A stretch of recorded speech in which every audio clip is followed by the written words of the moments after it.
Hello everybody, back here again for our vlog a day, and today is Tuesday the 18th, and today was a lovely, beautiful day today. Gorgeous hot weather, absolutely amazing until, I don't know, early afternoon.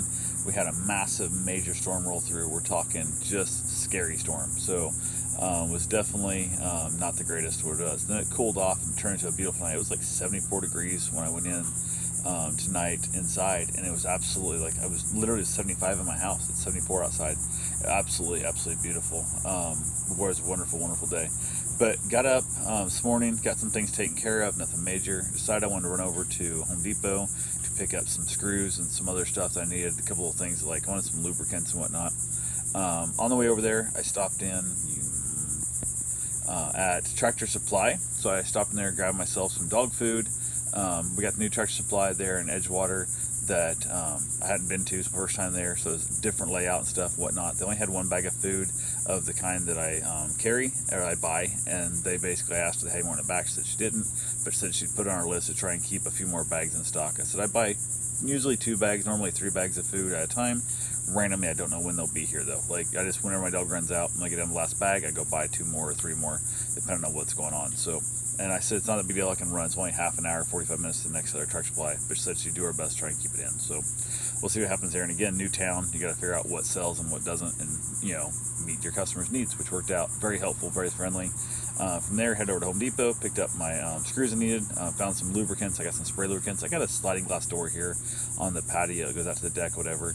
It sticks off and on, and I've tried cleaning out everything. The bearings are just bad and needs to be replaced completely, but it is what it is. So now I just clean it out every once in a while, but like once a week I give it a spray of lubricant. I've tried different kinds, from silicones to dry graphite to all kinds of stuff. So now it's trying to everyone see which ones last the longest, and mostly which one leaves the least amount of gunk in the bottom that picks up all the just the dirt and the humidity and stuff. They got to clean out less often. So got that done. Also, I walked over to call Lumber, which is lumber Home Depot sells. It has a weird twist or got weird cut into it or got banged up or broke or whatever and stuff.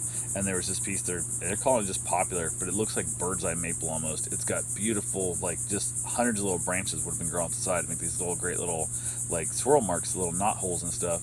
And I think it's gorgeous. And I think that's the only reason it got stuck with it in the call lumber is because nobody wanted it. It kept getting pushed the back of the pile, which I have no idea why.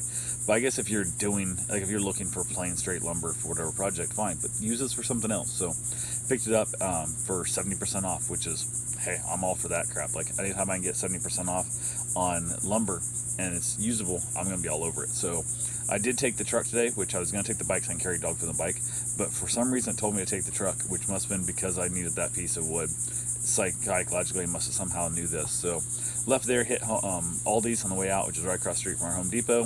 Grabbed myself some real quick food. Got some bananas. I like their bananas best. They seem like they ripen the most evenly through, which I don't know why how it can be any different, but it is what it is. So grabbed a pizza, grabbed little ice cream cookies. They're like little fake Oreos with ice cream inside of them, and went ahead and wrapped it up. On the way back home, I took a different road, drove down Old Mission. Instead of going to Old Mission, I went down I don't know the hell it's called, don't matter, Glencoe. And I was doing stuff, and as I got to 442, I went to take a right there, or take a left there.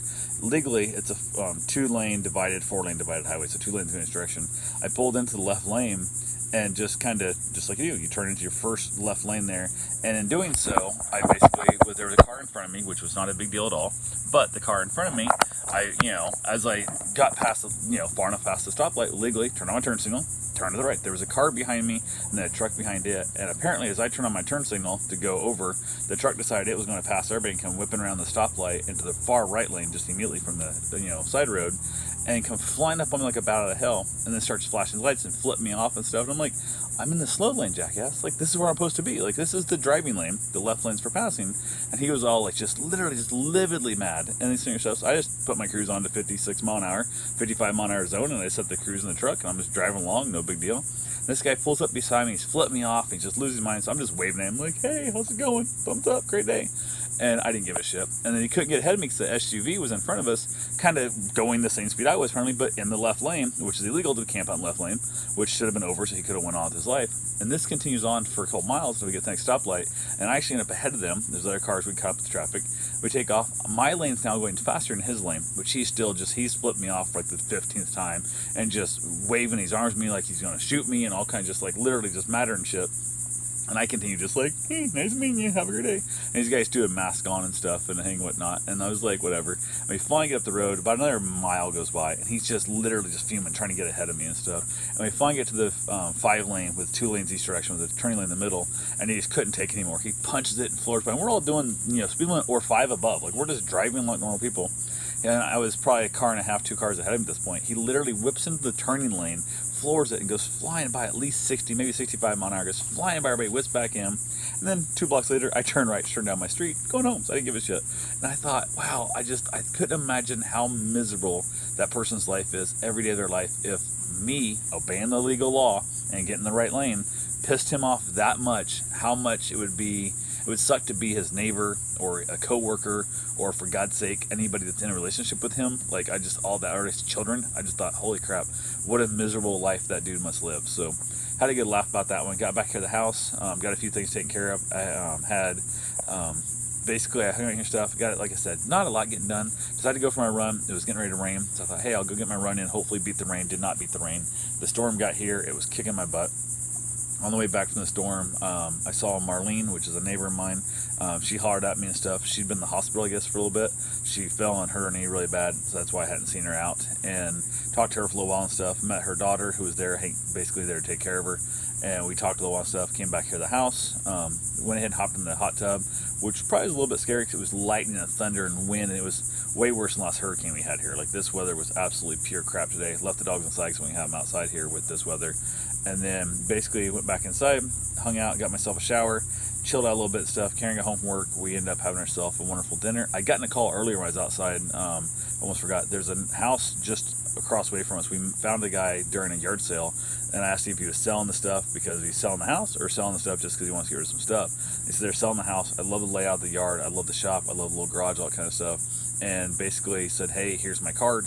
When you decide if you want to actually sell it, give me a call. So he called me yesterday, set up a time to go look at it at like 5:30, 6 o'clock, whatever stuff, when he's going to be able to do it. And then we had the crazy storm. I think the storm just made me decide he didn't want to do it. I don't know why the storm was over by the time it came done. But he pushed it back, so we didn't go see the house, which sucks. So I was really kind of wanting to see inside the house, show Karen, see if we want to make an offer on the $250,000 house in the process. So we got to look into that. But ironically, it's funny because everybody talks about where you find things, and if it's on the MSN, but listing and stuff, everybody looks online. I found one at a yard sale. There wasn't even assigned. I just asked them, hey, are you selling this?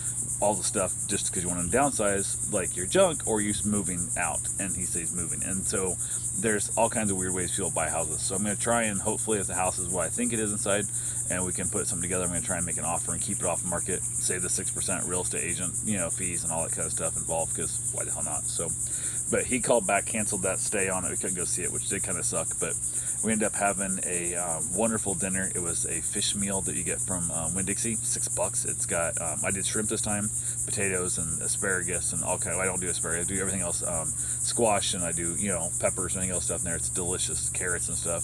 Throw it in the oven for 30-35 minutes, and it comes out phenomenally delicious. And it's $6 feeds both of us, and it's a full meal for both of us. So then they came over. The lady came over and dropped off one of their dogs we had tonight, which was Riley. She's just absolutely adorable. She's actually right there. You can see her.